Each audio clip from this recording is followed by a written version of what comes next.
좋습니다. 그럼 제가 이 오늘은 요 화면을 통하여서 핵심을 좀 간추리려고 해요. 그래서 저한테 주어진 시간이 1시간 반 정도인데 뭐 반반 시간을 쓰겠습니다. 그래서 능동적 순종을 좀 먼저 보고 그다음에는 회심 준비론 이 두 가지를 다 볼 건데요. 일단 저는 아까 소개받았다시피 저는 지금 이제 어제부로 제가 신학 과장이 됐습니다, 학교에서. 이건 뭐냐면 신학과 학과장이에요. 그래서 사실은 학과장 우리 선배 교수님들이 많이 하시는데 이번에 총장님도 바뀌셔 가지고 좀 인사가 많이 이루어졌고 저도 이번에 이제 총신대학교 신학 과장으로 좀 섬기게 되었습니다.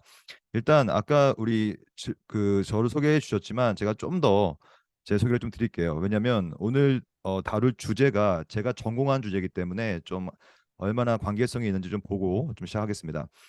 일단 저는 총신대학교 신학과 98학번이고요. 그리고 신학대학원 바로 들어가서 다 마치고 바로 강도사 받자마자 미국으로 유학을 떠났습니다. 저는 이제 THM은 기독론을 했어요. 그러니까 사실 오늘 첫 번째 다룰 주제가 능동도 순종 문제인데 사실 기독론에서 가장 중요한 하나의 교리거든요.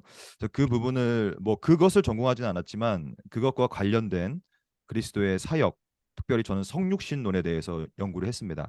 그래서 칼빈에서 벌써 이게 이제 거의 10년 전이에요. 그래서 THM은 제가 2009년에 이제 가서 시작했고요. 그다음에 이제 바로 박사로 들어가서 박사는 저는 구원론 전공입니다. 그러니까 사실 오늘 이제 두 번째 주제가 회심 준비론인데 이게 이제 구원론의 영역이라서 요즘에 이제 많이 논쟁이 되고 있는 두 가지 교리가 사실 제가 또 전공했던 것들이라서 좀 더 관심을 갖고 보고 있습니다. 저는 이제 이 박사는 주전공은 이제 칭의와 성화론입니다. 그래서 제가 쓴 책들도 좀 나와 있고요. 학교에서도 저는 그래서 기독론과 구원론을 많이 가르치고 있습니다. 현재는 동서울로에 소속되어 있는 합동 목사고 이제 이번에 총신대학교 신학과장으로서 섬기게 되었습니다. 일단 제가 오늘 다루는 주제가 뭐 저한테도 생소하지 않는 주제고 또 동시에 우리 개혁파 신학 내에서도 사실 이견이 없었던 교리거든요, 이게. 그 이유가 분명히 있고 그 이유를 우리가 좀 살펴볼 필요가 있어요. 그리고 왜 이런 일이 지금 벌어지고 있는가도 한번 볼 필요가 있죠. 그러니까 저는 오늘 좀 더 이 총 네 가지 정도로 볼 생각입니다. 저는 이제 이 논쟁을 바라보면서 좀 우리가 반드시 유의해야 될 점이 있다라고 생각이 들어요. 사실 저는 이 첫 번째 주제가 가장 중요하다고 생각합니다. 왜냐하면 제가 사실 이 논쟁에 깊숙이 들어가지 않는 이유가 뭐냐면 이 논쟁 자체가 갖고 있는 좀 어긋난 부분들이 좀 있어요. 그 말은 사실은 출발선이 다르다는 얘기죠. 네, 그게 뭔지를 좀 함께 살펴보고 그러니까 그런 출발선이 다르면 사실 논쟁이 될 수가 없거든요. 네, 그런 것들에 대한 유의점들을 좀 보고 그다음에 본격적으로 그리스도의 전생의 순종에 대한 내용을 좀 보려고 합니다. 저는 사실 능동적 순종이라는 표현보다는 전생의 순종이라는 말을 더 좋아해요. 왜냐하면 이 표현이 훨씬 더 이 교리를 잘 담고 있기 때문에 그렇습니다. 왜냐하면 능동과 수동이라는 표현은 우리 개혁파 신학 내에서 늘 써왔던 신학 이 소위 스콜라주의라고 하는 구분법의 하나의 방식입니다. 그러니까 스콜라주의가 나쁜 건 아니에요. 왜냐하면 스콜라주의라는 것은 학문의 방식이기 때문에 어떠한 개념을 설명함에 앞서서 좀 나누는 것이죠. 수동, 능동 아니면 적극적, 뭐 소극적 뭐 이런 식으로. 근데 이제 그것을 하는 이유는 뭐냐면 포괄성 있게 보려고 하는 것입니다. 그러니까 이게 핵심이라고 생각해요. 그러니까 우리가 그런 표현들을 쓰는 이유는 좀 더 포괄성 있게 한 주제를 이해하기 위함인데 안타깝게도 이 논쟁 가운데서는 이게 양분화돼 버렸잖아요. 그래서 능동 뭐 이건 잘못되고 뭐 수동 십자가 사용만 맞다 이런 식으로. 근데 사실은 그럴 수가 없거든요. 왜냐하면 그리스도는 이 땅에 오셔서 율법도 지키시고 십자가도 지시고 죽으시고 다 하셨기 때문에 그것이 이제 전생의 순종이라는 말을 쓰는 것이죠. 그 내용을 우리가 좀 보고 그다음에 세 번째로는 이제 회심 준비론이라는 것인데 회심 준비론이라는 개념 자체도 저는 용어가 좀 잘못됐다고 생각합니다. 왜냐하면 이 준비가 뭔지를 오늘 배울 텐데요. 제가 이제 준비가 뭔지를 좀 고찰할 거거든요. 근데 사실은 그 준비의 주체가 누구냐가 핵심이에요, 사실. 근데 사실은 인간은 절대로 주체가 될 수 없습니다. 하지만 주체는 누구냐면 성령이시거든요. 이 성령께서 우리의 회심을 위하여 성령이 무엇을 준비해 주시냐의 문제이기 때문에 이게 논점이거든요. 근데 지금 제가 볼 때는 그 논점이 지금 약간 희석되고 있다라고 생각이 들어요. 고 좀 그런 내용을 좀 보고 저는 사실 이제 신학을 하는 가장 중요한 이유가 다른 것보다는 이 실천적 고찰 때문에 한다고 생각하거든요. 그러니까 여러분들도 다 목사님들이시고 저도 목사고 또 신자들로서 신학을 하는 이유는 사실은 뭐 단순히 논쟁하기 위한 아니면 뭐 신학적 지식을 드러내기 위함이 아니라 첫째로는 내 개인의 삶에 이 신학의 내용이 어떠한 영향을 미칠 수 있는가의 문제고 두 번째는 그렇게 되면 성도들이 모인 공동체가 교회이기 때문에 신학의 건전한 논쟁의 결과는 교회가 세워져야 한다고 생각합니다. 근데 이제 그 부분이 좀 저는 좀 아쉬워요 지금 보니까. 그러니까 이 논쟁은 좋지만 그 논쟁을 통하여서 한 개인과 교회가 얼마나 세워지고 있고 또 한 개인과 교회의 유익이 덕이 얼마나 세워지고 있느냐 문제이기 때문에 그런 내용을 좀 마지막으로 좀 보면서 좀 가름하려고 합니다. 그러니까 제가 이제 시간을 가능하면 맞출 거예요. 그래서 하나하나 한 20분 정도 보면 될 것 같고요. 첫째, 신학 논쟁에 있어서 유의점. 저는 이제 이 부분을 가장 중요하게 생각합니다. 왜냐하면 저도 이제 칼빈신학교에서 신학을 공부할 때 우리 교수님들은 사실 한국 교수님들도 그렇지만 미국 교수님들도 신학 논쟁을 굉장히 많이 하시거든요. 왜냐면 늘 하는 게 이제 신학 논쟁하고 글 쓰고 학회 가서 논문 발표하고 이런데 하지만 그럴 때일수록 저한테 늘 하셨던 말씀들이 있어요. 저는 그 부분을 함께 또 나누려고 합니다. 첫째는 가장 중요한 건 이겁니다. 여기 보시면 신학 논쟁은 반드시 같은 선상에서 출발해야 합니다. 그 말은 뭐냐면 일단 개념이 같아야 돼요. 그러니까 개념이 같지 않는 한 논쟁은 무의미합니다. 왜냐하면 서로 다른 얘기하고 끝나거든요. 그러니까 지금은 저는 이 논쟁을 보면서 아 이게 과연 같은 출발선상에 뛰고 있느냐의 문제라고 생각해요. 근데 저는 어떻게 평가하냐면 생각보다 그렇지 않다라고 평가합니다. 왜냐하면 능동도 순종이라는 개념과 그 교리가 말하고 있는 바가 분명히 있는데 그거는 이제 역사 속에서 늘 있어 왔던 교리들이었거든요. 근데 그러한 개념들을 서로 공유하지 않고 다른 관점으로 시작하다 보니까 이게 막 어긋나 버리는 것이죠. 그래서 서로 다른 길로 떠나고 있다라고 생각해요, 지금. 그래서 사실 그렇게 볼 것도 아닌데 잘 보면. 그리고 더 중요한 것은 여러분들 아시다시피 신학이라는 개념은 언제나 용어 안으로 규정이 됩니다. 왜냐하면 우리가 이제 이 신학이라는 것은 하나님, 보이지 않는 하나님에 대한 학문이기 때문에 보이지 않고 또 우리가 감히 어떻게 이해할 수 없는 분야에 대한 학문이므로 용어 정리가 되게 중요하거든요. 그래서 여러분도 아시다시피 삼위일체론이라든지 기독론이라든지 이런 모든 교리들은 어떻게 용어를 사용하느냐.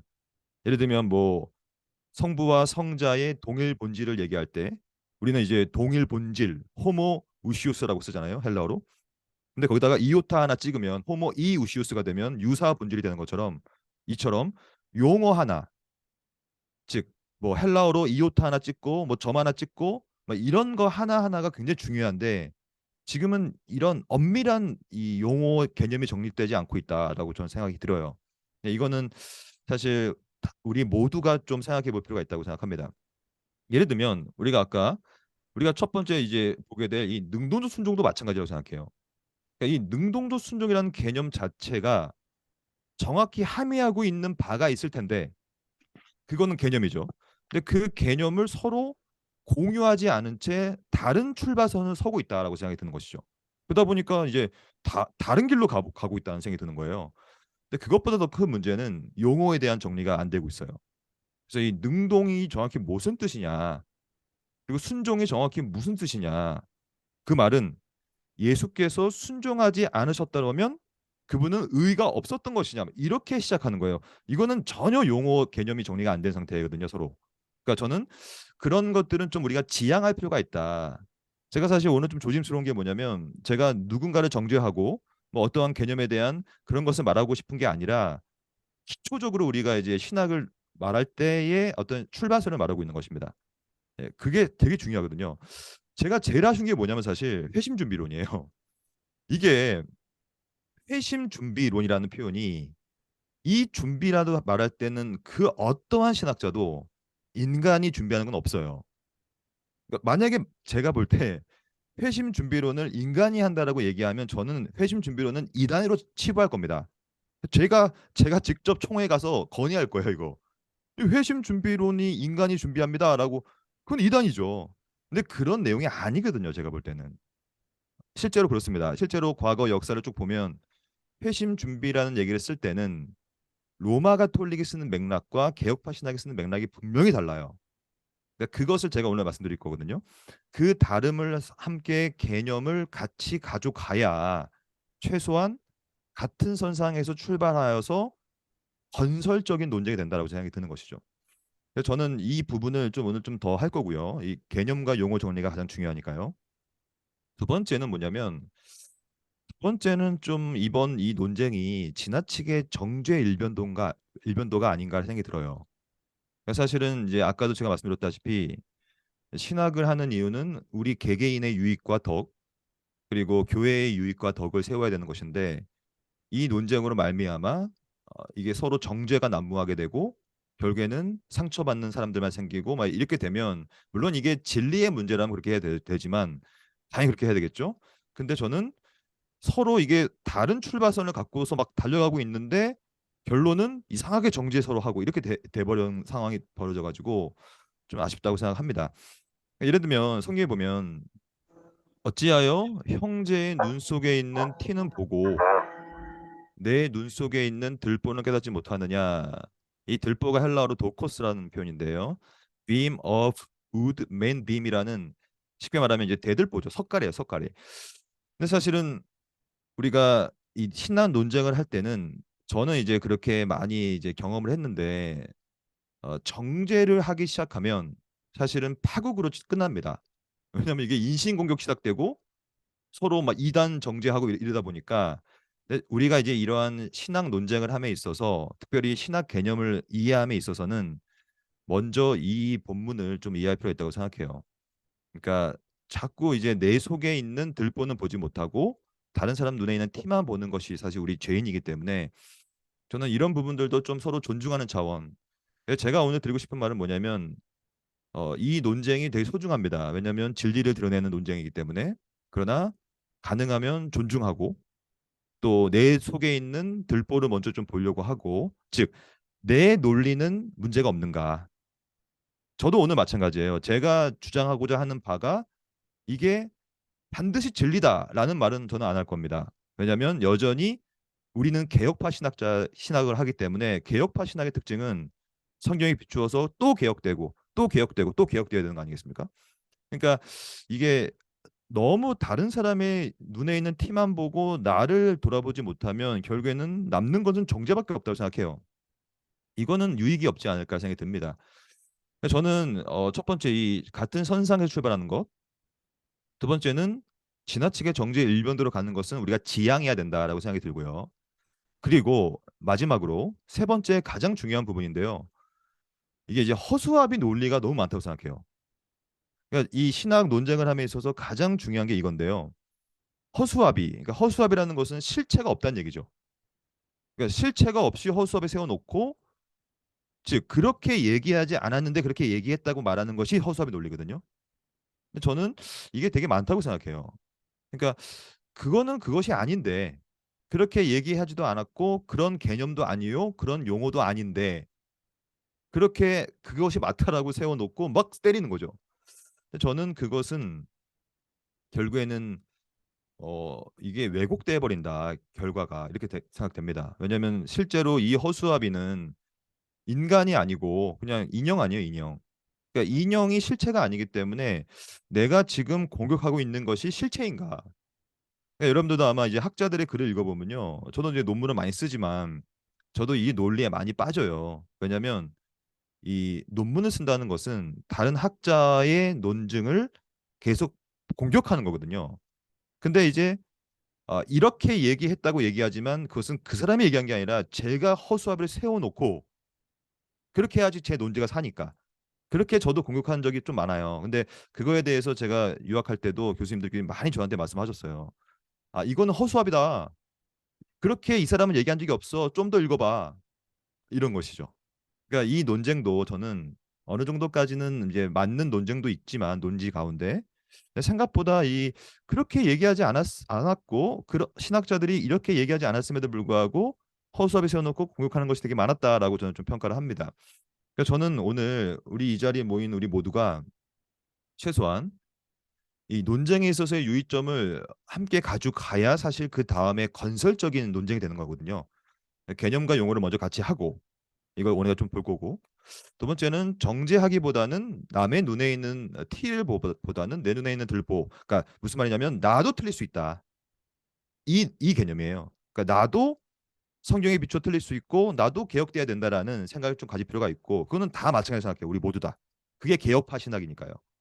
세 번째는 더 중요한데, 없는 얘기 하지 말고 허수아비 세워놓지 말고 했던 얘기들 위주로 한번 논쟁을 할 필요가 있다라고 생각이 듭니다. 이렇게 우리가 함께 정리하면서 이제 본격적으로 정말로 이 논쟁이 말하고 있는 바가 뭔지를 좀 보려고 합니다. 저는 아까도 말씀드렸다시피 이 그리스도의 순종, 능동적 순종 개념은 그 어떠한 신학자도 이것을 전생의 순종으로 가져갔지 막 분리시킨 건 없거든요. 저는 이 논쟁 가운데 서려 있는 크게 세 가지 논점이 있다고 생각해요. 그 논점을 저는 이렇게 좀 보려고 합니다. 가장 중요한 것은 이 논쟁이 말하고 있는, 특히 이 교리가 말하고 있는 용어 그리고 개념이 먼저 정리가 돼야 됩니다. 이게 안 되면 사실 아무런 의미가 없어요. 그러니까 이걸 먼저 좀 정리하고, 두 번째는 이 논쟁의 핵심은 결국에는 언약과 율법의 관계거든요. 그러니까 그리스도와 율법의 관계를 어떻게 봐야 되는가의 문제예요. 더 나아가서는 행위 언약을 어떻게 봐야 될 것이냐의 문제이기도 하고요. 그러니까 그것들을 좀 정리하고, 세 번째는 저는 이 논쟁은 결국에는 전생의 순종, 그리스도의 전생의 순종으로 귀결돼야 된다라고 생각이 들어요. 그러니까 요세 가지 논점들을 살펴보다 보면 우리가 이 논쟁을 대하는 자세, 태도, 방향성 그리고 무엇이 더 옳은가를 좀 볼 수 있을 거라 생각합니다. 먼저 하나 보겠습니다. 용어와 개념. 이 용어라는 말은 이제 영어로 할 때는 터미널러지라고 해요. 터미널러지. 이 터미널러지라는 뜻은 뭐냐면 the system of terms belonging or peculiar to science, art, specialized subject. 이거 다 무슨 뜻이냐면 어떠한 논쟁을 함에 있어서 학문을 함에 있어서 우리는 기초적인 어떠한 언어의 시스템, 그러니까 같은 용어와 구조를 갖고 시작한다는 얘기죠. 그게 안 되면 아무것도 사실 필요가 없거든요. 왜냐하면 서로 다른 얘기하고 끝나니까.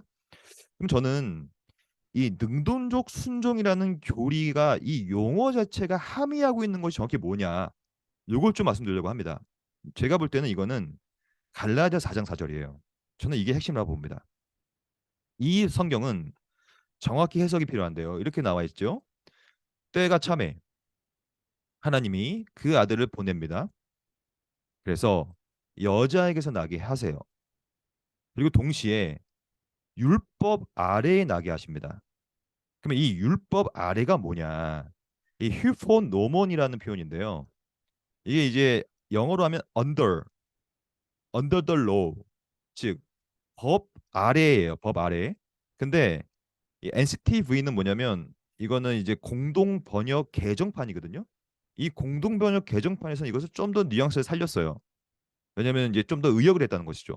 어떻게 의역했냐면 율법의 지배를 받게 하시어라고 표현합니다. 그러면 저는 이 부분에서 그리스도는 율법과 분리될 수가 없는 존재라는 거예요. 그건 분명합니다.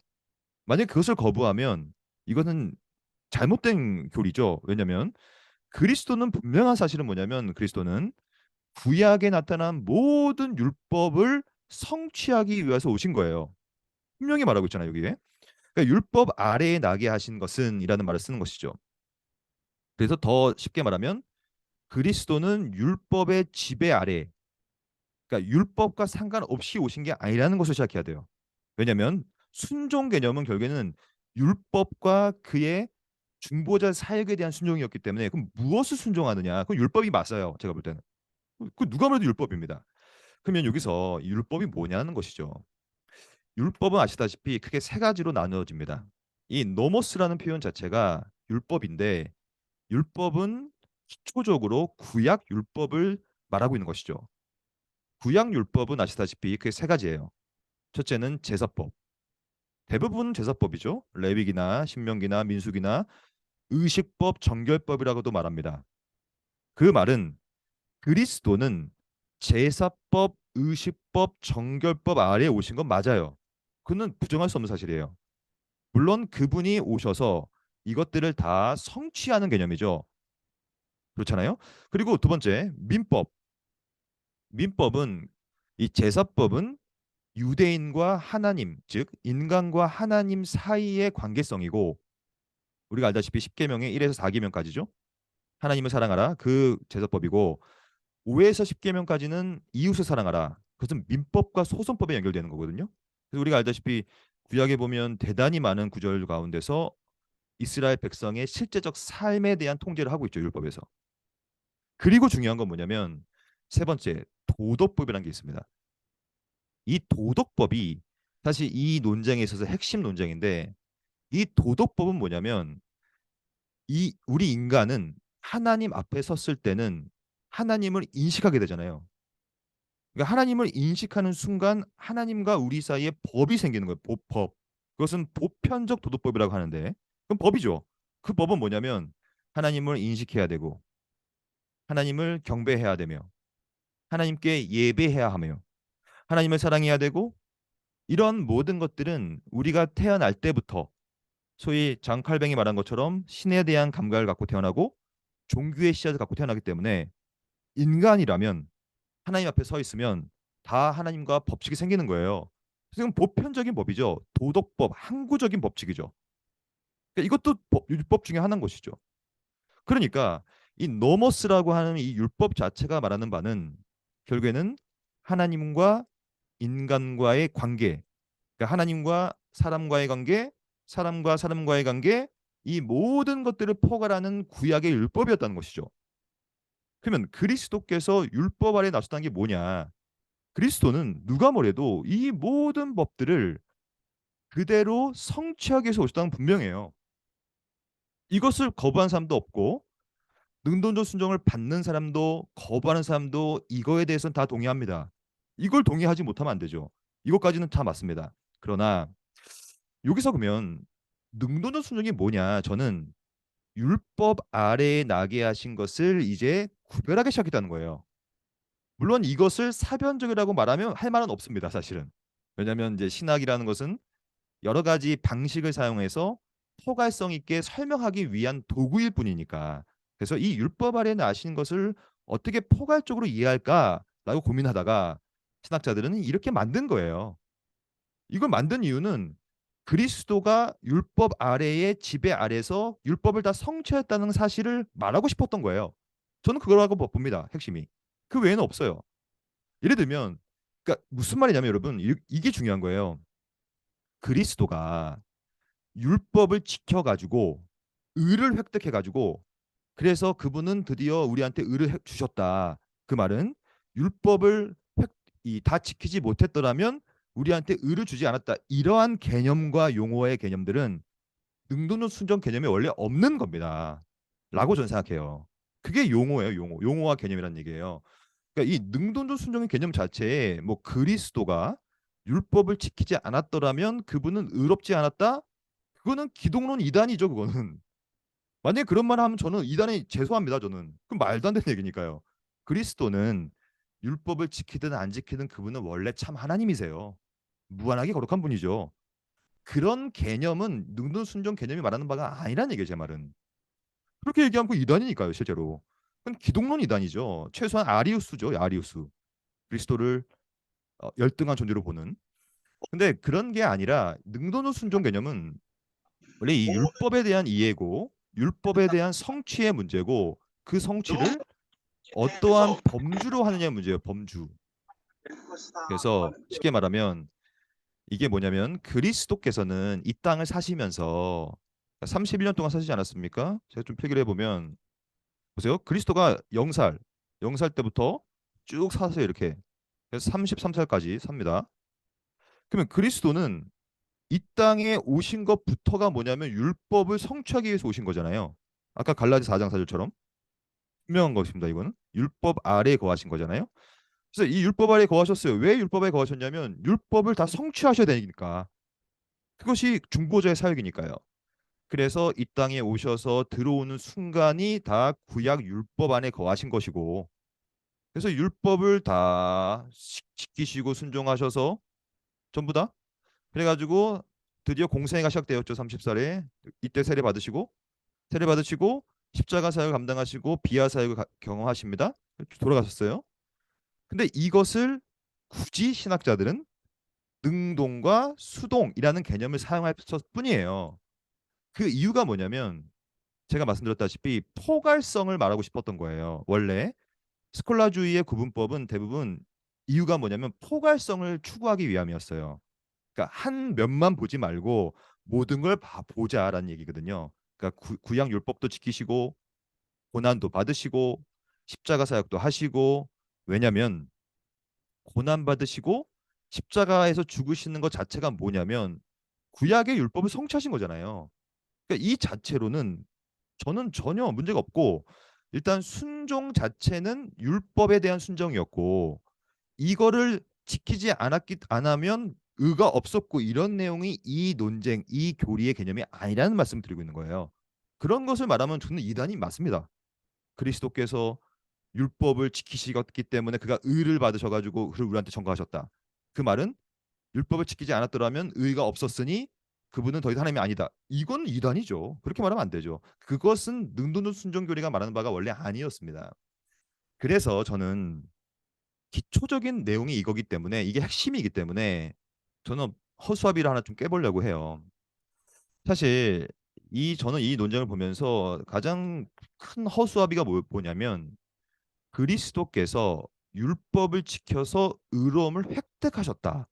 그 말은 만약에 이분이 율법을 지키지 않으면 이분은 의롭지 않았다라는 주장은, 능동적 순종을 말하는 사람은 절대 할 수 없는 주장이며, 그렇게 얘기하면 이단이 맞아요. 근데 그게 아니기 때문에 저도 말씀드리고 있는 거예요.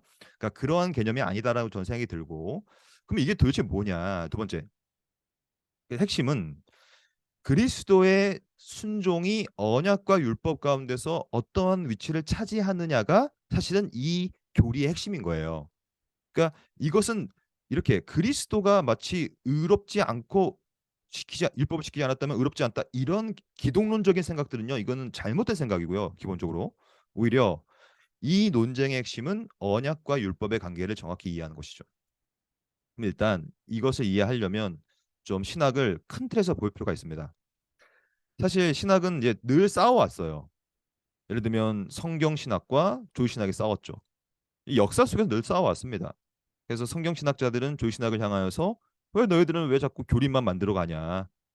그리고 조유 신학자들은 성경 신학자들한테 왜 너희들은 왜 교리적 토대가 없냐? 이렇게 막 싸웠죠.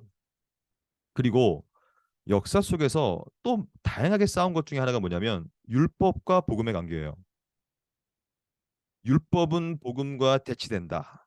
뭐 서로 대적 관계다. 막 이런 식으로 오해가 너무나 많았어요. 이것도 큰 오해죠. 그리고 또 큰 오해가 하나가 뭐냐면 구약과 신약도 서로 대립된다. 왜냐하면 신약이 뭔가를 성취했고 구약은 그림자요 형상일 뿐이고 막 이런 얘기를 많이 했었잖아요. 그러니까 우리가 이 논쟁을 볼 때 이 관계성을 정확히 파악하고 봐야 되거든요. 일단 구약과 신약의 관계는 여러 가지로 묘사할 수 있는데요. 구약은 구약, 그러니까 뭔가 좀 옛날 것, 신약은 새로운 것, 그리고 막 이것은 막 구약 율법이고 신약은 마음에 새겨진 법이고 막 이런 식으로 얘기하면서 서로가 갈등된다, 모순된다, 이런 말을 또 많이 했어요. 근데 사실은 이건 잘못된 것이죠. 그러나 성경이 이런 식으로 말하는 것처럼 느껴지니까 이렇게 묘사한 거거든요. 지금부터 성경은 이 두 가지 관계를 좀 대립 구도로 보는 경향이 좀 커요. 물론 그것이 궁극적인 이유는 아닙니다. 어떤 내용은 아니지만 예를 들면 이런 거예요. 우리를 거스르고 불리하게 하는 법조문, 이 법조문은 분명히 구약 율법이거든요. 구약 율법을 지우고 제하여 버려서 십자가에 못 박는다. 그러니까 여기서부터 뭐가 싹트게 되었냐면 소위 반율법주의가 싹트게 되었어요. 뭐냐면 율법을 거부하는 거죠. 율법을 반대하는 거예요. 왜냐? 율법은 이거 십자가를 통하여 지워지고 제해버린 거다 이거. 그래서 반율법으로 가는 어떠한 신학적 흐름이 생겨났어요. 실제로 그런 게 많았습니다. 왜냐하면 이 본문도 마찬가지죠. 법조문으로 된 계명의 율법을 폐하였다. 그래서 많은 사람들은 아 예수님은 율법을 폐하셨다라고 오해했죠. 이건 오해입니다. 그리스도는 율법을 폐한 적이 한 번도 없어요. 율법을 오히려 성취하셨죠. 근데 이러한 본문들을 오해하기 시작한 것이죠. 제가 지금 뭘 말씀드리고 싶냐면 성경들을 좀 잘못 오해함을 통하여서 반율법주의적인 것들이 꽤 많이 들어와 있다는 얘기예요. 그리고 로마서 보면 우리가 얽매였던 것에 대하여 죽었고 율법에서 벗어났다. 그러면서 율법을 뭔가 좀 부정적으로 묘사하고 있죠. 영으로 하는 건 새로운 것이고 율법 조문은 묵은 것이다. 이 묵은 것, 아주 옛날 것, 냄새가 펄펄 나는 것.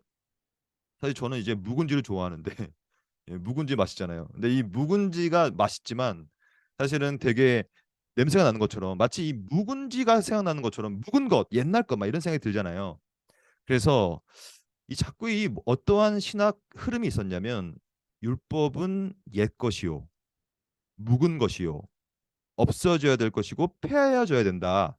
왜냐하면 새로운 것, 하나님의 것, 영적인 것 이런 것들로 해야 된다. 이렇게 소위 이것을 반율법주라고 부르거든요. 율법을 반하는 것이죠. 근데 사실은 율법은 단 한 번도 폐기된 적이 없습니다. 왜 그러냐면 그리스도께서 순종하심을 통하여 율법을 성취했다는 개념이 바로 우리가 지금 논하고 있는 그리스도의 능동적 순종 개념이거든요. 그러니까 이게 핵심이지. 그리스도가 의를 획득하여 뭐 그가 그리스도가 의를 획득하지 않았더라면 하나님이 아니었다. 이런 건 논쟁의 핵심이 아니에요. 제가 볼 때. 왜냐면 그런 말을 하면 안 되니까 실제로. 오히려 그리스도의 능동적 순종 개념은 그리스도가 율법을 어떻게 대하셨고 그리고 율법을 어떻게 이해해야 되는가의 문제라는 얘기예요. 논점이. 그럼 결국에는 율법은 뭡니까? 왜 우리에게 율법 주셨습니까? 사실 유대인들은 율법에 대한 태도와 자세가 잘못되어 있었습니다. 왜냐하면 율법을 주신 이유는 사실은 율법을 지키라고 준 게 아니거든요. 왜냐면 우리는 못 지키니까. 그래서 오히려 율법을 지킬 수 없으니 너희 대신에 율법을 성취하실 분을 믿으라고 준 거예요. 그렇잖아요. 근데 유대인들은 그것을 오해한 것이죠. 왜냐하면 아 율법을 하나님 주셨네. 그럼 내가 죽도록 노력해가지고 율법을 다 지켜보자. 그럼 구원을 받자. 근데 사실은 이것은 율법의 용도가 아닙니다. 하나님께서 우리에게 율법을 주신 이유는 율법을 너희들이 다 지켜봐라. 열심히 지켜봐. 근데 지키면 내가 구원 줄게. 근데 아마 너희들은 못 지킬 거야. 너희가 못 지키니 너희 대신에 율법을 온전히 성취하실 분을 믿어야 돼. 라고 주었다고 생각하거든요. 이거는 저의 가르침이 아니라 칼뱅의 가르침입니다. 이 존 칼뱅은 기독교 강요 2권 7장 1절에서 계속 율법에 대한 얘기를 해요. 그러니까 율법을 주신 이유는 율법을 통하여 그리스도께로 멀어지게 만들기 위함이 아니라 아 나는 율법 못 지키는구나. 아무리 해도 안 되는구나. 이제 나 대신 율법을 성취하실 분을 준비해야 되겠구나. 믿음으로. 그래서 율법을 보면 내가 비참함을 깨닫기 때문에 그것이 율법의 일용법이라고 하죠. 좀 이따 볼 건데요. 거울의 용법. 그러니까 율법을 보면 볼수록 거기 안에는 비참함이 보이는 거잖아요. 그러니까 그리스도를 향한 믿음의 열심을 불러 일으키기 위해서 율법을 주셨다는 것이 칼뱅의 입장이고 그 말은 다른 말로 하면 뭐냐면 율법이라는 것은 결국에는 신앙의 형식이다. 이게 중요하다고 생각해요. 그러니까 율법을 얘기할 때 우리는 율법을 뭐 행위로 구원하고 막 이런 게 아니라 그거는 다 잘못된 것이죠.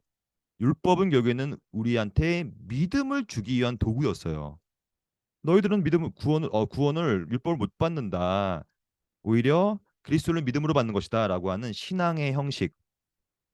그래서 율법 자체는 문제가 없습니다, 여러분.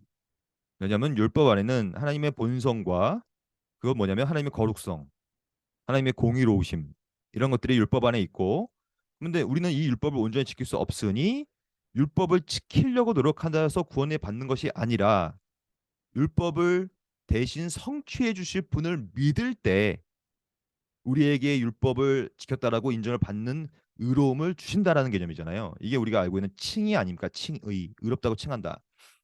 이 칼빈이 이렇게 얘기하는 거예요. 율법은 우리가 지킬 수가 없다. 율법을 완전하게 지키는 것은 우리에게 없다. 왜냐? 율법을 보면 볼수록 우리는 저주의 나라로 떨어질 수밖에 없다. 왜냐? 율법을 못 지키니까요. 우리의 현실이 그러하고 누구도 다 그렇다. 즉, 율법의 가르침은 인간의 능력보다 훨씬 초월하다. 그러므로 우리는 그것을 지킬 수가 없으니 거기에 있는 약속, 이게 그리스도입니다. 즉, 우리는 지킬 수 없지만 그리스도께서는 그 율법을 온전히 성취하실 분이니 우리는 그분을 멀리서 바라보는 거예요. 칼빈이 멀리서 바라본다는 얘기 했을 때는 거의 다 믿음을 말하는 거예요. 믿음. 그분을 믿음을 통하여 구원을 받는 것이다라는 말을 하고 싶었던 것이죠. 이 개념이 뭐냐면 우리가 알고 있는 바로 율법의 삼중용법이라는 것이잖아요. 그러면 그리스도의 능동적 순종 개념은 뭐냐면 결국에는 율법을 통하여서 우리가 구원을 받는 것이 아니라 율법은 우리가 얼마나 죄악된 존재인가를 우리한테 드러나게 만들어주고 그래서 죄가 더한 곳에 은혜가 더한다고 우리가 율법을 통하여 나는 죄인이구나 라는 사실을 깨닫고 이제 우리 대신에 율법을 온전히 성취해 주실 예수님을 믿고 그분을 통하여서 구원을 받으면 이제 구원받은 자로서 율법을 지키는 것이잖아요. 이게 율법의 삼용법 아니겠습니까? 즉 율법을 지킴을 통하여 구원받는 것이 아니라 그리스도를 믿음을 통하여서 구원을 받아서 이제 율법을 지킬 수 있는 능력을 받는 것이죠. 왜냐? 성령께서 우리와 함께 하심을 통하여 마라손 탄식으로 친히 강구하여 주시고 우리가 이제 성화의 삶을 살 수 있도록 도와주시기 때문에 율법을 지켜서 구원을 받는 것이 아니라 율법을 우리 대신에 성취하신 분을 믿음으로 말미암아 구원을 받고 그 다음에 율법을 기쁨으로 지켜나가는 그것이 이제 율법의 삼용법 아니겠습니까? 그러니까 사실은 능동적 순종 이 개념은 사실 이 개념을 근거로 두고 있다고 생각해요. 즉 우리는 율법을 못 지키니 그리스도께 성취하셔야 되고 그분이 성취하신다는 사실이 우리에게 믿음의 대상과 내용이 되면 우리가 그것을 믿는 거 아니겠습니까? 그래서 그분을 믿으면 그분이 우리를 위해서 하신 모든 일을 우리가 다 전가받아서 의의 전가 아니겠습니까? 믿음으로. 그래서 우리가 의롭다 인정을 받는 것. 즉 나는 지킨 적이 없는데 율법을 그리스도께서 지켜줬다는 사실을 믿으니 우리가 의롭다 인정을 받는 것. 그 개념이 바로 능동순종 개념이기 때문에 제가 또 말씀드리지만 사실 이 개념에 대해서 허수아비가 이건 절대 쓰면 안 되는 거라고 저는 생각해요. 그래서 그러니까 이거는 그 논점도 아니고 이 교리를 말하고 있는 사람들이 말하는 바도 아니며 만약에 이렇게 말하면 저는 이거 당연히 반대하죠. 말도 안 되죠, 이건. 근데 그리스도께서 율법을 지키지 않았더라면 그분은 의롭지 않다. 이거는 말도 안 되는 말입니다. 그렇게 말하면 안 되고 오히려 율법과의 관계, 그리스도와의 율법, 그 관계성 내에서 이 교리를 이해해야 된다. 그럼 마지막으로 세 번째로는 그러면 이 용어와 개념과 율법에 대한 관점이 이해가 되면 이제 이 논쟁과 이 교리가 정확히 말하는 바가 뭔지가 나오게 될 겁니다. 그건 뭐냐면 결국에는 그리스도는 여자에게서 태어나서 율법 아래에 거하셔서 그의 전생에 속에서 그분은 하나님의 말씀, 순종, 그것을 언약이라 불러요. 언약.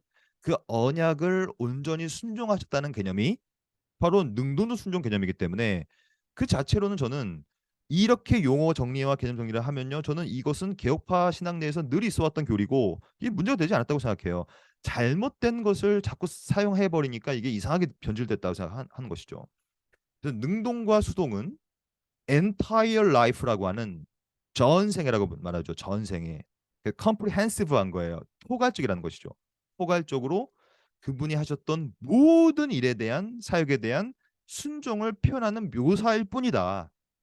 이렇게 따져보면요, 사실은 문제가 없다고 저는 생각하거든요. 이 자체 이렇게만 따져보면. 근데 우리가 잘못된 교리와 개념들을 자꾸 집어넣다 보니까 서로 출발선이 달라지고 이상한 논쟁이 벌어지고 있다고 생각이 듭니다. 그러면 이제 남은 시간 동안에 이제 요 개념 좀 이렇게 정리하고 두 번째는 회심도 마찬가지예요. 이 회심 준비론도 똑같습니다. 세 가지로 볼 건데요. 용어와 개념을 또 정확히 정리할 필요가 있어요. 사실 제가 볼 때는 능동적 순종도 그렇지만 이 교리에 대해서도 용어 개념 정리가 전혀 안 되고 있거든요. 그러니까 서로 다른 출발선을 서고 있죠. 그래서 막 저마다 막 다른 데서 뛰어가고 있는데 잘못됐다고 생각하고요. 그럼 저는 준비론 가운데서 분명히 잘못된 게 있어요. 이거는 교회 역사 속에서 로마 가톨릭 뭐 펠라기우스부터 시작하죠. 4세기 5세기 펠라기우스, 세미 펠라기우스, 로마 가톨릭, 아르미스주의, 뭐 소시니안주의 전부 다 잘못된 준비론이거든요. 그건 당연히 거부해야 돼 우리가. 그거는 잘못된 거예요. 이단이에요. 근데 개혁파 신학에서 말하는 회심 준비는 언제나 주체가 누구냐면 성령입니다. 그러니까 이게 핵심이에요. 주체가 성령이기 때문에 이거는 문제가 없기 때문에 저는 이걸 올바른이라고 쓴 거예요. 그러니까 올바른 준비론을 저도 인정하고 있고 우리 모두 다 이걸 인정해야 합니다. 왜냐? 그렇지 않으면 우리는 행위구원이에요. 성령께서 해주셔야 행위구원이 안 되는 것이죠. 그 개념이기 때문에 한번 요거를 좀 구체적으로 보려고 합니다. 일단 똑같아요. 터미널러지가 중요해요. 터미널러지. 즉 용어 개념이죠. 일단 이 준비론에 있어서 터미널러지 핵심은 주체가 누구냐는 거예요. 주체. 아 이게 너무 중요합니다. 사실 여러분들 아시다시피 신학은 주체와 객체의 싸움이거든요. 그래서 우리 개혁파 신학은 끝까지 주체를 하나님으로 두고 있죠. 그것이 우리가 알고 있는 절대 주권 사상. 하나님이 주체가 되셔서 모든 구원과 모든 섭리 가운데 주인의 역할, 왕으로서 역할하신다. 이게 우리가 믿는 바 아니겠습니까? 근데 안타깝게도 신학 역사는 언제나 하나님을 주체의 자리에서부터 끌어내리려고 했어요. 그것이 바로 인간이 올라갔던 것인데 그것이 벌써 이제 창세기 3장부터 시작되죠. 창세기 3장 전에는 하나님이 여전히 하나님이셨는데 창세기 3장 때 드디어 아담과 하와가 어떤 마음이 들었냐면 나도 이거 먹고 선악과 먹고 눈이 밝아져서 하나님처럼 되고 싶다. 그 말은 내가 주체가 되고 싶다. 이게 죄의 시작이거든요. 그러니까 죄의 시작을 통하여서 이제 준비의 주체, 즉 모든 것의 주체가 바뀌었다라고 생각하는 것이죠. 근데 개혁파 신학은 주체가 바뀌었던 이 역사 속에서 계속해서 아니다. 구원의 주체는 하나님이다. 이 얘기를 계속 했던 거예요. 그 계속 하나님의 주체라는 사실을 말하기 위하여서 회심 준비라는 말을 쓴 거예요. 근데 이 개념이 지금은 왜곡되고 있죠. 인간이 준비한다. 잘못된 거다. 이건 아닙니다. 전혀 그렇지 않아요. 개혁파 신학에 말하는 회심 준비는 성령이 하시기 때문에 그 인간이 할 수가 없습니다. 그래서 저는 회심 준비론을 이해하려면 구원의 서정을 잘 말하고 있는 로마서 8장 잘 봐야 돼요. 여기 보면 우리가 알다시피 로마서 8장은 구원의 순서를 서정을 잘 말하고 있잖아요. 하나님이 미리 아신 자들 예지라고 하죠. 일단 프리데스티네이션 예정도 포함되고요. 근데 우리를 왜 미리 아시는가? 아들의 형상을 본받기 위하여. 이거는 이제 성화라고 부르고요. 미리 정하시죠. 예정이죠. foreordain 하는 거예요. for 미리 ordain 정한다는 거예요. 미리 정하는 건데 왜 정하냐면 맏아들 되게 하기 위하여. 이건 뭐냐면 양자교리죠. 우리가 하나님의 아들로 자녀가 되기 때문에 양자가 되기 위하여. 그러면 여기서 순서가 나오는데요. 미리 정하신 그들을 부르시고 이거는 effective calling이라고 하는 효과적 부르심이라고 얘기하고요. 그리고 의롭다 하신다 칭의 justification. 의롭다 하신 이들을 영화롭게 한다 glorification. 우리가 알고 있는 그 구원의 사정인데 중요한 것은 뭐냐면 여기서 주체가 누구냐가 중요한 거예요. 주체. 바로 회심 준비론이 그 얘기를 하고 있습니다. 주체는 누구냐면 하나님이에요. 이게 전부예요. 이 교리의 전부는 회심의 주체는 하나님이다라는 얘기를 하고 싶었던 거예요. 그러니까 회심을 인간이 준비하는 게 아니라 하나님이 준비하신다. 왜냐? 하나님이 미리 아시고 우리를 정하시고 우리를 부르시고 우리를 의롭다 하시고 우리를 영원롭게 하시는 것이 주체가 하나님이니까. 그러니까 오히려 지금 회심 준비론을 반대하는 사람들이 말하고 있는 그 있잖아요. 회심 준비는 인간이 하는 거는 잘못됐다. 이거는 이 교리 자체를 반대로 생각하고 있는 거예요. 반대로. 그러니까 용어 정리가 안 되고 있는 것이죠. 그거는 정말로 잘못된 그 시작이고요. 만약에 그렇다면 저는 회심 준비론을 반드시 거부합니다. 교리는 허수아비를 찾아봐야 돼요. 허수아비. 이 교리의 허수아비는 뭐냐면 인간 스스로가 회심을 준비한다. 라는 식의 허수아비를 세워놓고 때리고 있어요. 근데 저는 이거는 옳지 않다고 생각합니다. 왜냐하면 회심 준비는 또 말씀드리지만 주체를 하나님으로 두기 위해서 만든 교리이기 때문에 반대예요, 반대. 오히려 인간 스스로가 회심을 준비한다라고 얘기하는 사람들을 반대하기 위해서 만들어진 교리거든요. 그러니까 이것은 이게 정확하다고 저는 생각합니다. 그러면 일단 이 용어와 개념 정리가 되면 허수아비는 이제 없어지게 될 것이고, 그러나 우리는 준비라는 말을 쓸 때 늘 조심해야 됩니다. 왜냐하면 이제 교회 역사 속에서 이 준비라는 말을 쓸 때 늘 이제 오해가 되는 것들이 너무 많아서 지금부터는 이제 잘못된 준비론을 좀 보려고 해요. 이 잘못된 준비론의 핵심은 뭐냐? 바로 로마 가톨릭입니다. 그럼 여기서 이제 준비와 인간을 봐야 됩니다.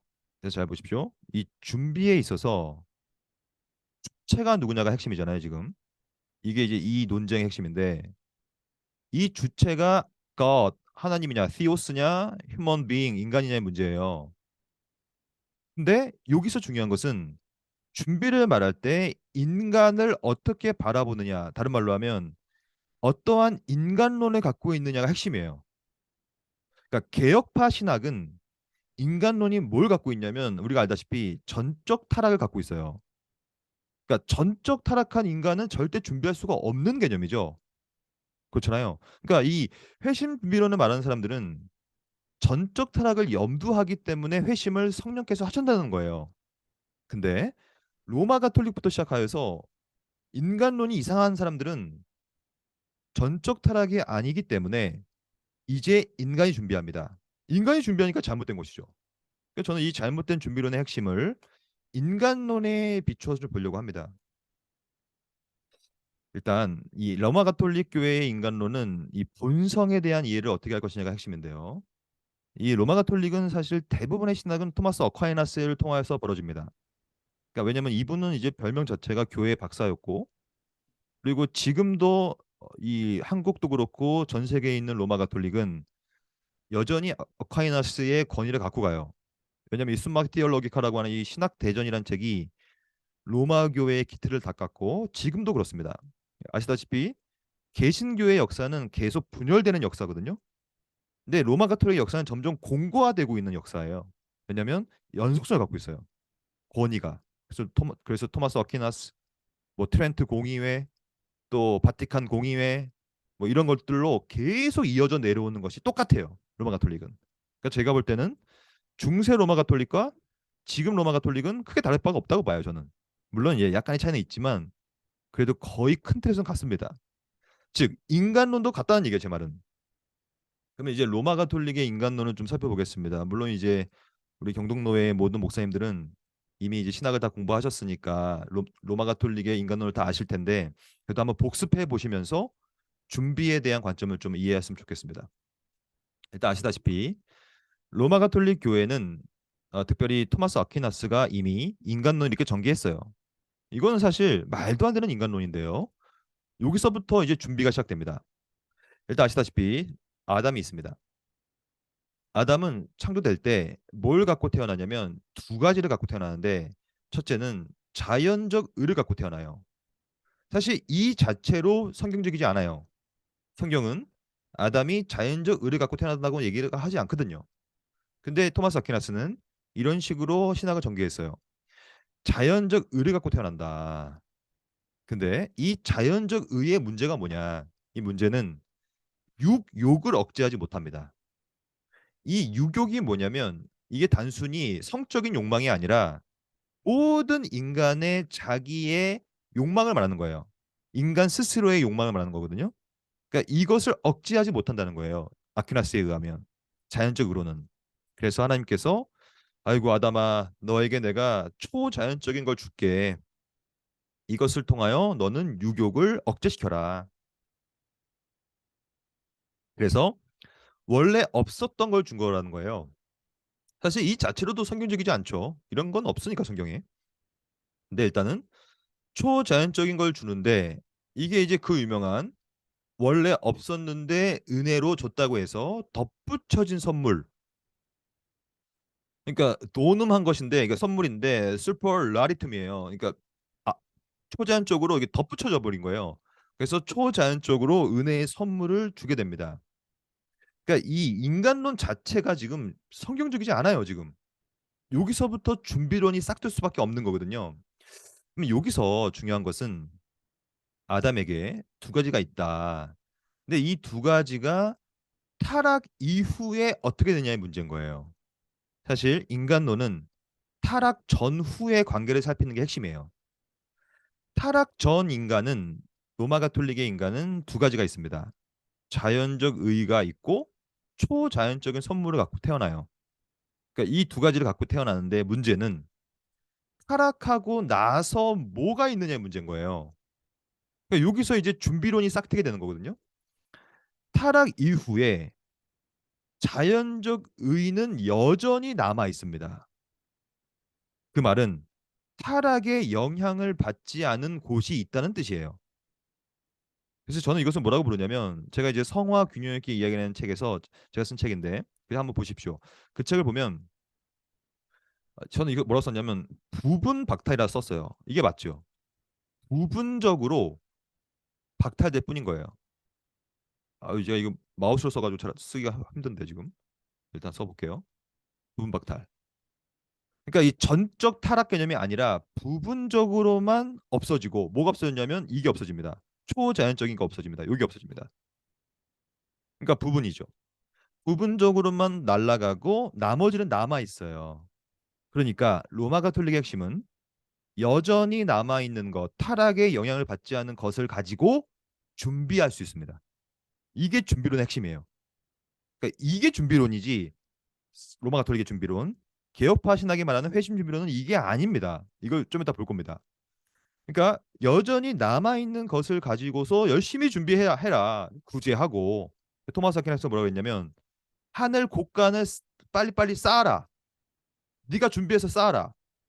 왜 준비할 수 있냐? 자연주의가 남아 있지 않느냐? 이렇게 한 거예요. 그래서 여러분 그 이것을 정확히 말하면 여기 나와 있죠? 부분 박탈이에요. 그래서 로마 가톨릭의 인간론을 저는 뭐라고 부르냐면 되게 낙관적이다. 꽤 괜찮은 인간이죠. 왜냐? 여전히 남아 있고 뭔가를 할 수 있으며 능력이 있어요. 능력이 있으니까 준비할 수 있죠.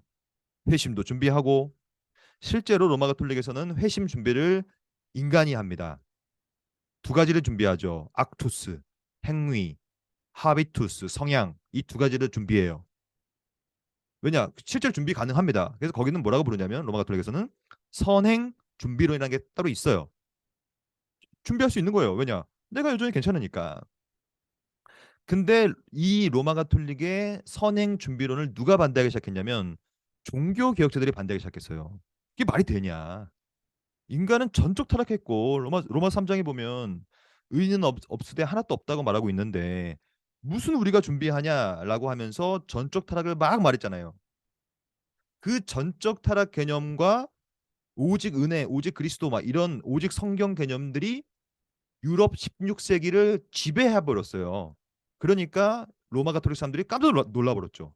큰일 났다. 이러다가는 이거 모든 교인들이 다 종교 개혁자가 돼 버리겠다. 그래서 만든 게 뭐냐면 트렌트 공의회 아니겠습니까? 트렌트 공의회가 뭐냐면 카운터 리포메이션이라고 하잖아요. 반종교 개혁. 그러니까 종교 개혁자들을 반대하기 위하여서 만들어진 공의회인데요. 이 공의회에서 뭐라고 말하냐면 이렇게 말했습니다. 만약 누구든지 믿음으로만 불경건한 자가 의화되고 이건 뭡니까? 이신칭을 말하고 있는 거예요. 그러니까 이신칭이 되는 사람들 말하면 안 된다는 얘기를 하고 있는 거죠, 지금. 그리고 의화의 은혜 사실 로마 가톨릭은 칭의가 없습니다. 의화만 있을 뿐이에요. 의롭게 돼버리는 거니까. 그래서 의화의 은혜를 얻기 위해서 협력해야 할 것은 아무것도 없다. 이게 종교개혁자들이 말한 바죠. 왜 협력할 수 없냐면 전적 타락했으니까. 그 다음이 중요해요. 우리가 지금 준비론 배우고 있으니까 자신의 의지를 움직여 준비를 하며 성향을 갖추는 일이 필요 없다고 말하는 자는 저주가 있을지어다라고 공표했습니다. 왜냐하면 여전히 준비를 할 수 있다라고 가르쳤던 거예요. 왜 준비할 수 있냐면 여전히 남아 있으니까. 자연적 의를 가지고 열심히 준비하면 구원을 받을 텐데 왜 로마가 이 종교개혁자들은 반대 말을 하냐? 너희들은 저주를 받아라. 이렇게 저주를 퍼붓었어요. 사실은 여러분 종교개혁자들은 로마 가톨릭을 향하여 저주를 퍼붓진 않았어요. 제가 아까 처음에 말씀드렸잖아요. 신학 논쟁을 할 때 정죄한 사람들의 특징은 뭐냐면 이단들이었어요. 원래 이단들이 대부분 정죄하기 시작해요. 로마 가톨릭도 그랬어요. 로마 가톨릭은요. 여러분 트렌트 공예를 읽어보십시오. 모든 문장이 저주가 있을지어로 끝나요. 저주가 있을지어다. 저주가 있을지어다. 근데 사실 도르트 신경을 읽어보십시오. 그런 말 없잖아요. 그러니까 이게 참 너무 이게 오히려 이 잘못된 사상가들이 훨씬 더 강하게 말했습니다. 그럼 이 트렌트 공의회 제 구항을 분석해 보겠습니다. 총 세 가지인데요. 첫째는 오직 믿음을 이 솔라 피데에 대한 의도적인 저항을 하고 있는 거예요. 그러니까 믿음으로 되는 게 아니야. 우리의 행위가 필요해라는 말을 하고 싶었던 것이죠. 그 행위를 뭐라고 하냐면 협력이라고 불러요. 이 협력은 시널지즘입니다. 시널지즘. 번역하면 신인 협력이에요. 그러니까 이것은 왜 신인 협력이냐면 준비를 할 수 있으니까 그래요. 준비.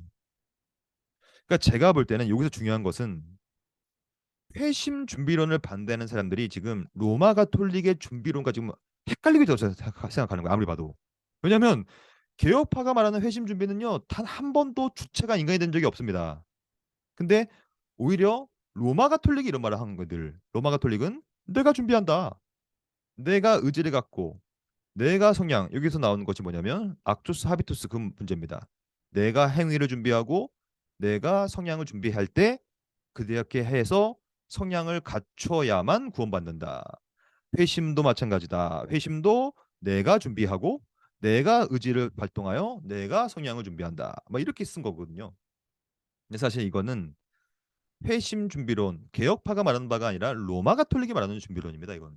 이것을 우리는 세미 펠라기우스주의라고 부르죠.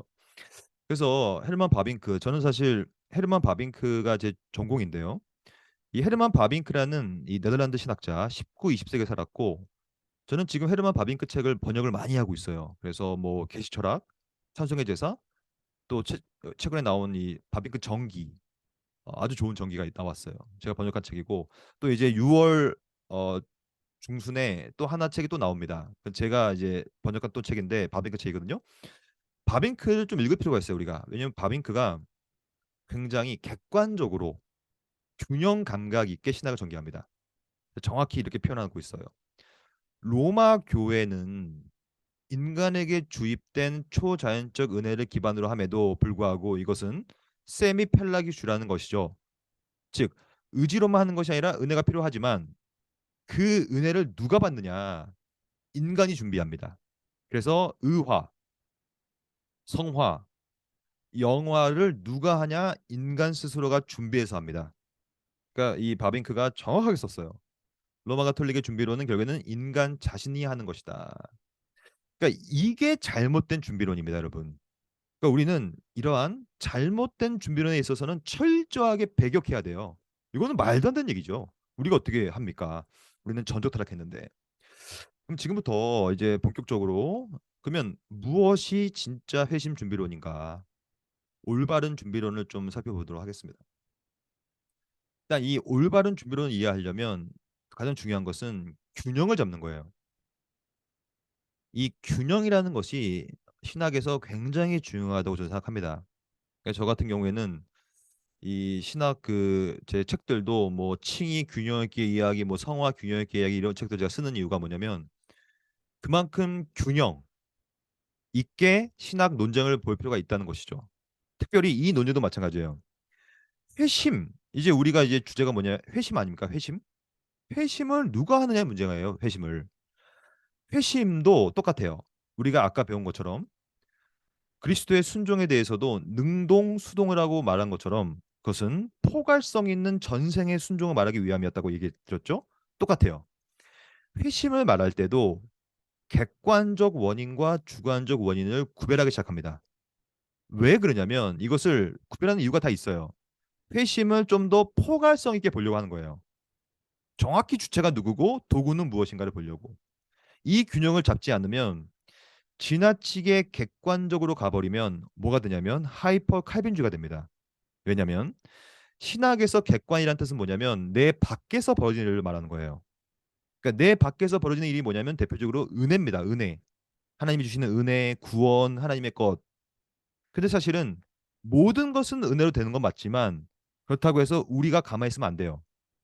그건 하이퍼 칼빈주의입니다. 모든 것을 하나님이 하시죠. 나는 아무것도 안 할래요. 그 얘기거든요. 잘못된 것이죠. 그걸 다른 말로 하면 반율법주의라고 부릅니다. 나는 아무것도 안 하겠습니다. 하나님이 다 해주세요. 너무 지나치게 객관을 강조해서도 안 돼요. 반대로 너무 지나치게 주관만 강조해서도 안 됩니다. 주관은 신학에서 내 안에서 벌어지는 일을 말합니다. 내가 하고 내가 느끼고 내가 판단하는 것. 근데 많은 경우에 신학은 이 두 가지가 부딪혔어요. 이쪽으로 가면 갈수록 하이퍼 칼빈주의 혹은 반율법주의. 이쪽으로 치우치면 치우칠수록 신율법주의, 아르민수주의, 로마 가톨릭 세미펠라기스주의 이렇게 됩니다. 그러니까 우리의 인생과 우리의 신앙생활도 이 두 가지의 균형이 되게 소중한 것이죠. 하나님이 하시지만 나의 역할도 필요하다 이 개념이거든요. 회심도 마찬가지입니다. 회심도 하나님께서 해 주셔야 돼요, 처음에. 왜냐면 하나님께서 은혜를 베푸셔야지 회심하죠. 하지만 이제 회심이라는 것은 크게 두 가지가 있잖아요. 회개하고 믿는 거 아니겠습니까? 하나님이 회개할 수 있는 능력을 주시면 또 내가 회개해야 됩니다. 또 내가 또 믿어야 돼요. 나의 역할이 필요한 것이죠. 그래서 이 두 가지의 균형을 잡는 것이 핵심인데 그 바빙크가 이걸 계속 말합니다. 지금부터 저는 바빙크의 개혁파 윤리에 관한 책을 좀 보면서 좀 설명드리려고 해요. 바빙크는 사실 박사 논문 주제가 윤리학이었습니다. 울리 찌빙글리의 윤리학. 그래서 원래 바빙크는 윤리학자예요. 엄밀히 따지면. 왜냐하면 윤리학으로 박사를 썼으니까.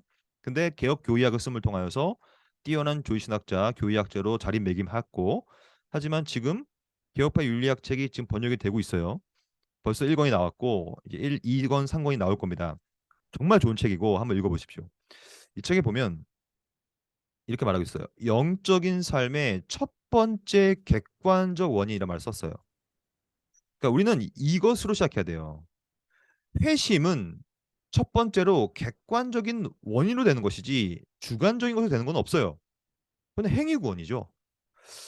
오히려 모든 복의 근원은 택하심이다. 이거는 부르심이 있었다는 것은 이미 예정이 있었다. 그 얘기거든요. 다 객관적인 것이죠. 왜 객관적이냐면 우리가 태어나기도 전에 있었던 일이니까. 우리와 상관없게 일어난 일 아니겠습니까? 성부는 영원으로부터 성자에게 택한 자를 주었죠. 두 번째, 객관적인 원인, 즉 이 택하심을 실제로 실현시키는 원인이 그리스도의 순종이다. 우리가 배운 그 내용이죠. 즉 하나님은 자신의 모든 객관적인 은혜, 구원의 계획, 작정을 다 그리스도를 통하여서 순종시켜서 그분 통하여서 우리한테 구원을 주신 것이죠. 그러니까 여기서 말하는 것은 뭐냐? 주관적인 것은 없다는 거예요. 시작 지점에 있어서 구원의 시작에서 주관은 없습니다. 왜냐? 구원의 시작, 회심의 시작은 철저히 객관이기 때문에요. 여기에 우리가 들어갈 공간이 없습니다. 아예. 우리가 태어나기도 전이니까. 근데 여기서 끝마치면 안 돼요. 모든 것은 하나님의 은혜가 맞지만 객관으로 끝나버리면 하이퍼 칼빈주의에 빠져버립니다. 그러니까 나는 아무것도 하지 않아도 되는구나. 나는 로봇구나. 나에게는 자유의지가 없구나. 막 이렇게 돼버린다는 것이죠. 그래서 바빙크가 균형을 잡고 있어요. 회심에 있어서 객관적 원인은 하나님의 은혜지만 동시에 주관적 원인이 필요하다라고 얘기하고 있는 거예요. 이제 영적인 삶의 주관적 원인, 인간의 영적인 삶이 기원하는 방식으로 눈 돌려보자. 우리가 가장 먼저 생각해 보아야 할 건 뭐냐면 거듭남의 준비에 대한 것이다. 통상적으로 아주 많은 것이 거듭남에 선행한다. 즉, 죄에 대한 자각. 잘 보십시오. 이것을 누가 하냐의 문제인 거예요. 죄에 대한 자각, 회개, 수치, 두려움, 안식에 대한 열망은 시작이 누구냐면 객관이라는 얘기예요.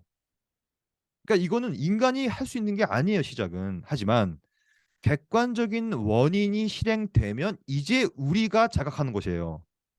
왜냐하면 뇌가 요즘에 필요하니까요. 아마 우리 목사님들도 똑같을 거예요. 저도 마찬가지. 우리가 구원을 받을 때 전적인 하나님의 은혜를 받지요.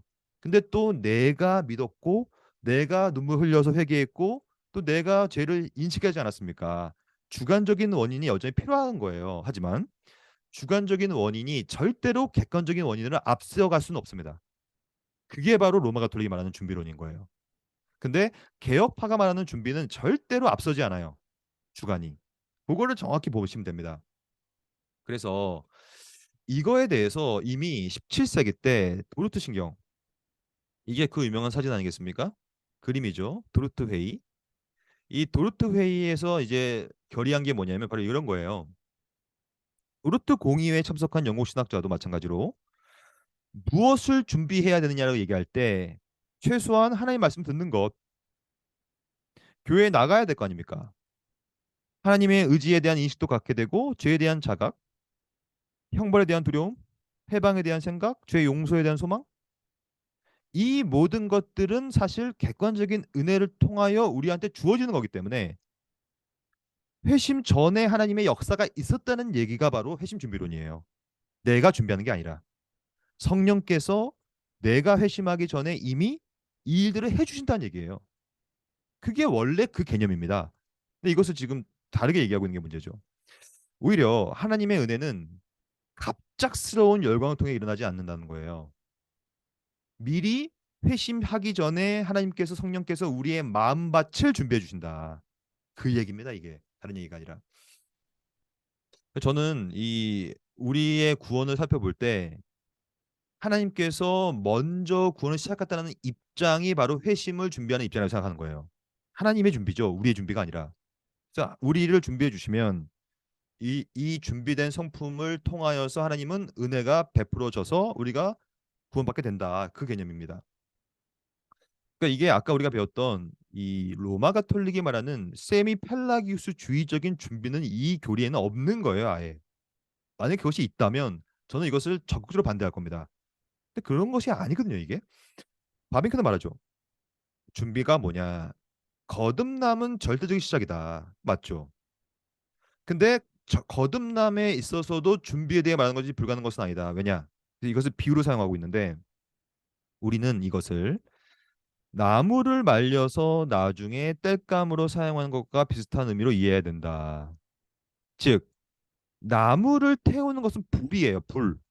이 불은 하나님의 은혜입니다. 그러니까 은혜가 없으면 절대로 나무는 태워지지 않아요. 우리가 아무리 해도 안 돼요.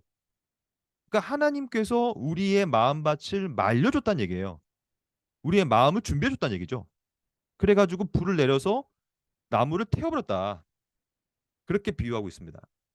무슨 말이냐면 이게 바로 우리가 아까 배웠던 객관과 주관의 원인의 관계인 거예요.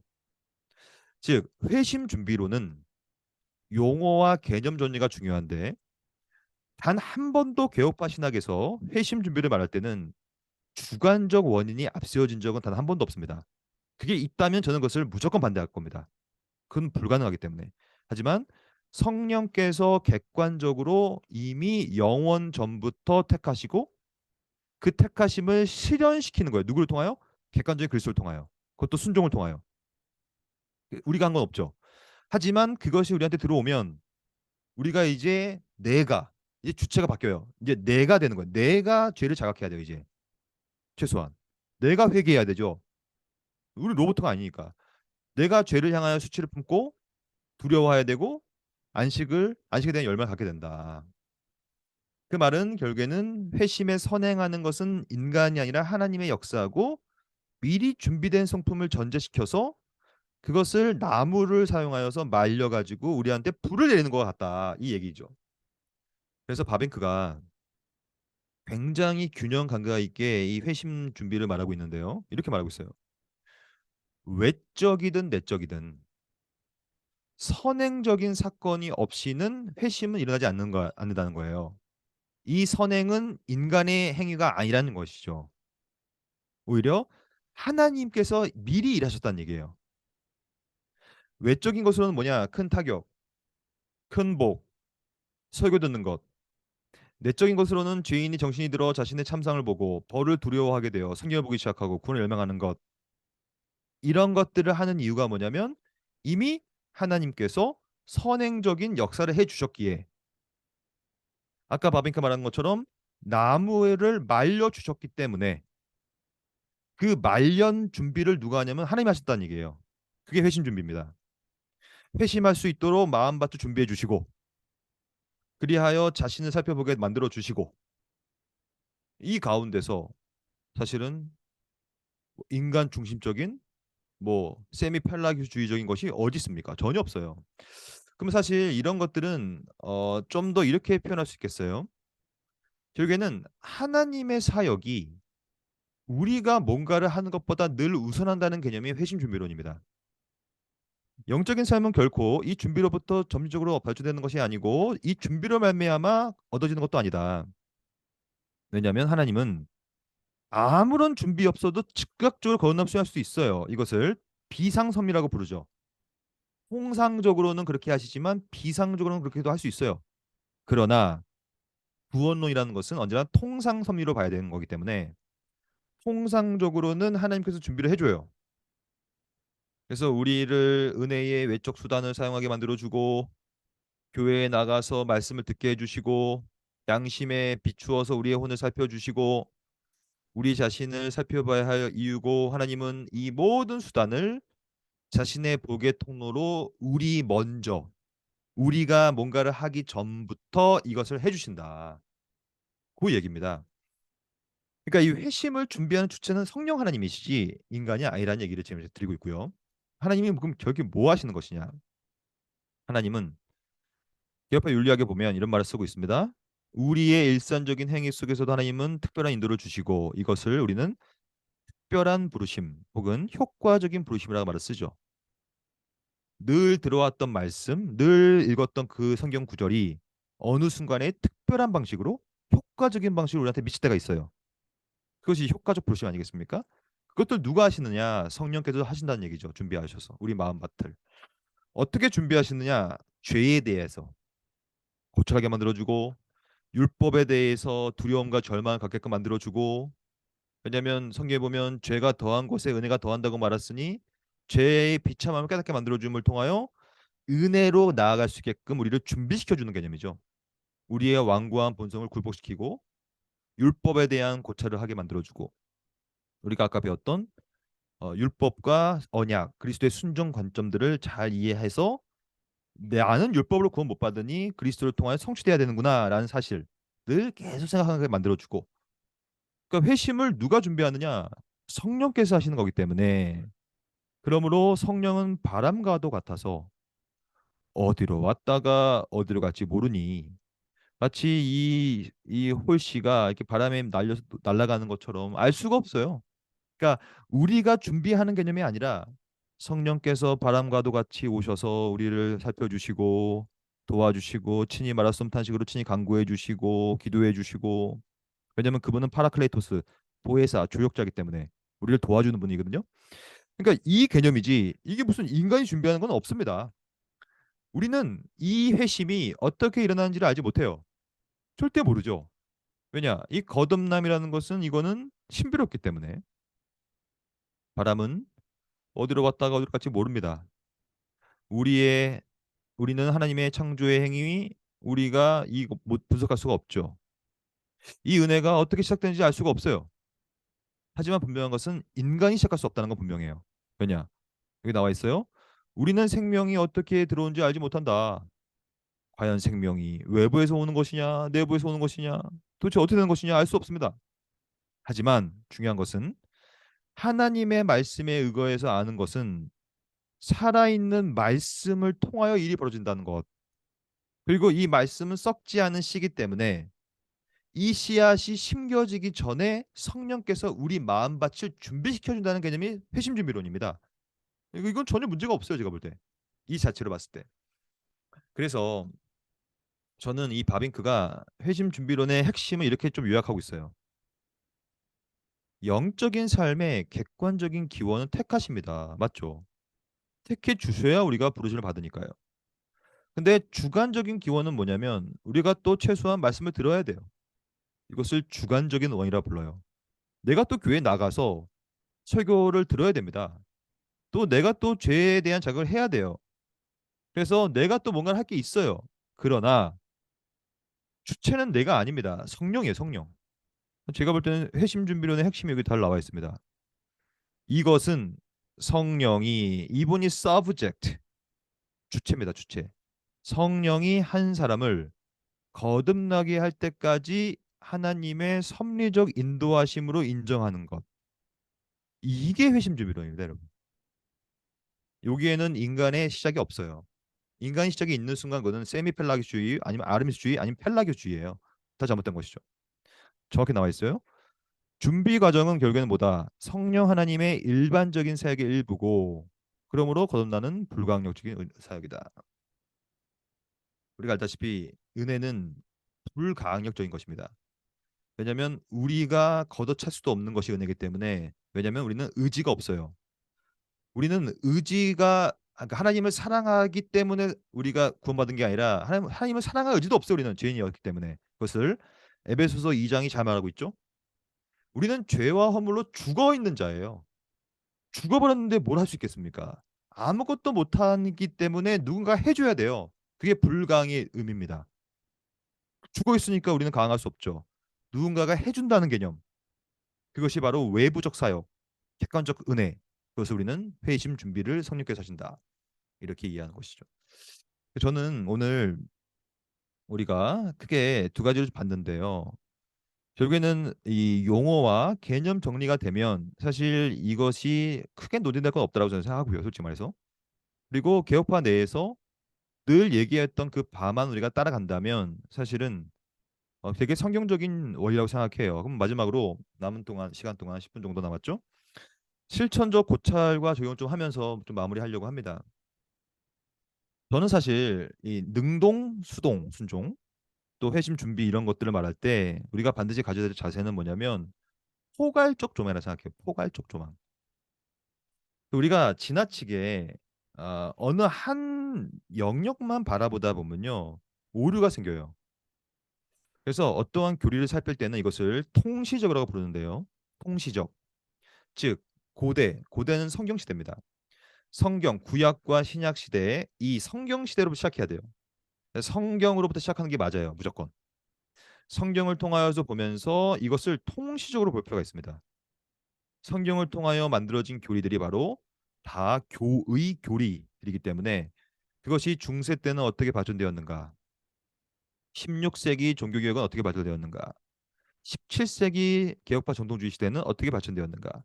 근현대 계몽주의 때는 어떻게? 현재 포스트 모던 때는 어떻게? 이것을 굉장히 포괄적으로 이해해야 이 교리를 지나치게 단편적으로 보지 않을 수가 있어요.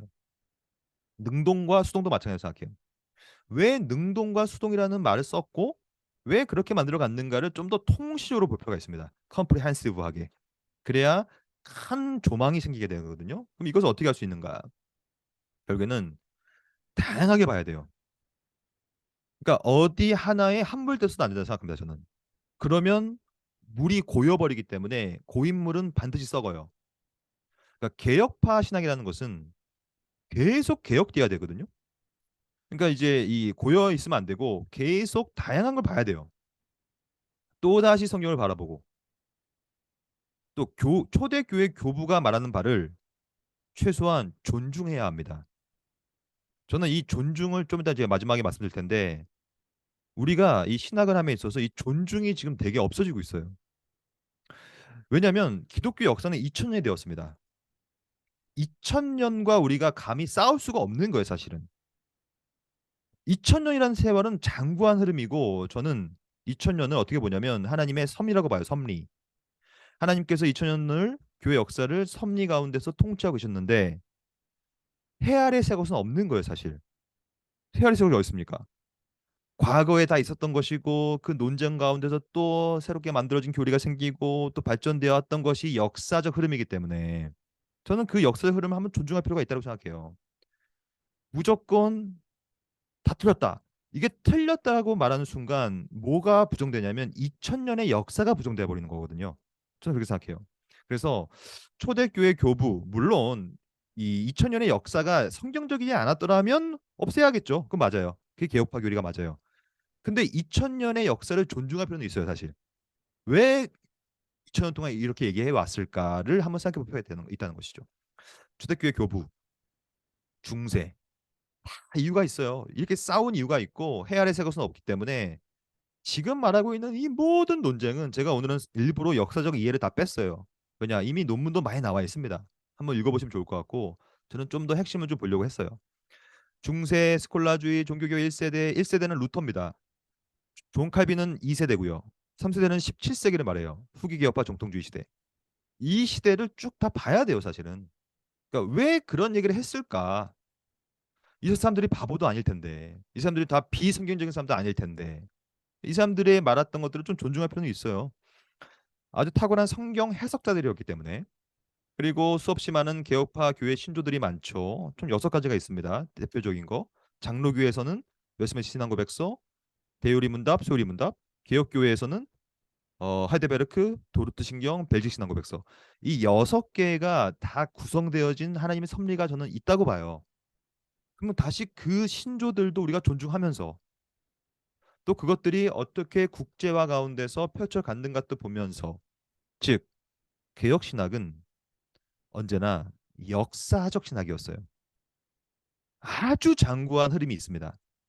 그래서 우리가 함부로 개혁파 신학에 대한 특수한 교리들을 가지고 지나치게 폄하하거나 그럴 수 없는 게 다 이유가 있고 역사적 흐름이 있는데 물론 그것이 생균적이지 않았더라면 우리는 당연히 반대해야겠죠. 근데 2000년의 역사가 있는 이유가 있다고 보고 거기 안에 하나님의 섭리가 있다고 저는 믿거든요. 그래서 우리가 이 개혁 신학이라는 것이 얼마나 포괄적인 역사적 흐름 안에 있는가를 좀 고민할 필요가 있고 이 고민이 깊어지면 깊어질수록 어떠한 태도와 자세가 나오냐면 드디어 이제 존중하게 됩니다. 저는 이 존중과 사려 깊음 제가 이제 신학을 함에 있어서 굉장히 키워드라고 생각해요. 사실 우리는 물론 이제 이단에 대해서는 우리가 당연히 정죄하고 또 한두 번 권면하고 아니면 이제 멀리 해야 되는 게 맞아요. 근데 우리 안에 같은 신앙을 고백하고 최소한 교의가 같고 교단이 같고 이렇게 되면 최소한 우리는 여기 나와 있어요. cooperate 서로 협력하고 serve 서로 섬기고 collaborate 서로 협력하고 communicate 서로 교통하고 unite 서로 연합하고 assist 서로 돕고 이러면서 조금 이제 서로 존중할 필요가 있다라고 생각이 듭니다. 왜냐하면 이제 come together도 나와 있죠. come together 함께 좀 하면서 이게 정제 일관도가 아니라 무엇이 진짜 성경이 말하는 바고 무엇이 정말로 개혁 신학이 역사적 신학이 말했던 반가를 서로 존중하고 좀 더 사려 깊게 행동할 필요는 있다라고 생각합니다. 그렇지 않으면 저는 우리 개개인한테도 유익이 없고 교회에 덕도 세우지 못한다는 생각이 들고 저는 이제 학교에서도 우리 아이들한테 우리 대학생들한테 늘 하는 말이 결국에는 신학은 뭐 나 잘난 맛에 하는 게 아니라 결국에는 나 자신의 삶의 유익을 위해서 핵심은 열매거든요. 열매. 사실 우리가 신학의 결과가 열매가 좋아야 돼요. 근데 이게 자꾸 분열로 치닫고 정제 일관되로 가고 계속 이 싸움만 부추기는 결과가 나와버리면 그게 과연 유익하고 덕이 세우는 것인가의 생각이 들고요. 좀 더 이양 싸울 거, 이양 논쟁할 거 같은 선상에서 출발하고 좀 더 사려 깊게 살펴보고 그러다 보면 좀 더 개혁파 역사 신학이 했던 이유들을 좀 같이 살펴볼 필요가 있다라고 생각이 들고요. 그것이 드러날 수 있다라고 생각이 듭니다. 저는 마지막으로 이 내용에 대해서 여러분들 뭐 짧게 지금 제가 말씀드렸지만 제가 지금 말씀드렸던 것들이 조금 핵심이 사항이기 때문에 좀 더 살펴보시고 분명한 사실은 용어와 개념을 정확히 아시면 사실 이 논쟁은 크게 뭐 이렇게 논쟁할 것이 없다고 저는 생각해요, 사실은. 그래서 이 모든 내용들을 저는 전인으로 전이라는 것은 잘 아시다시피 지정의라는 개념인데요. 이제 알고 배우고 일단 이것을 느끼고 또 이것을 그대로 체득해 살아내는 것. 그래서 핵심은 그리스도를 통하여서 율법이 성취됐다는 사실을 기억하고 이제는 그 율법을 내가 제3용법을 통하여서 율법을 지킴을 통하여 이제 구원을 받기 위해 지키는 것이 아니라 구원을 받았기 때문에 지키는 그래서 십계명을 지켜나가는 그런 삶을 살았으면 좋겠고 두 번째는 여전히 성령께서 우리의 회심을 주체적으로 해주시기 때문에 이제 그 감격과 감사 가운데서 이제 야고보서가 말하는 것처럼 이제 행위로 행함이 없으면 죽은 믿음이니까 이제 우리의 역할과 책임을 다하는 행위로서 성화의 영역으로서의 회심을 함께 협력하는 그런 귀한 삶 사시기를 진심으로 바라겠습니다. 일단 제가 이제 준비한 강의를 마쳤고 목사님 어떻게 좀 짧게 뭐 질의응답 좀 합니까? 시간?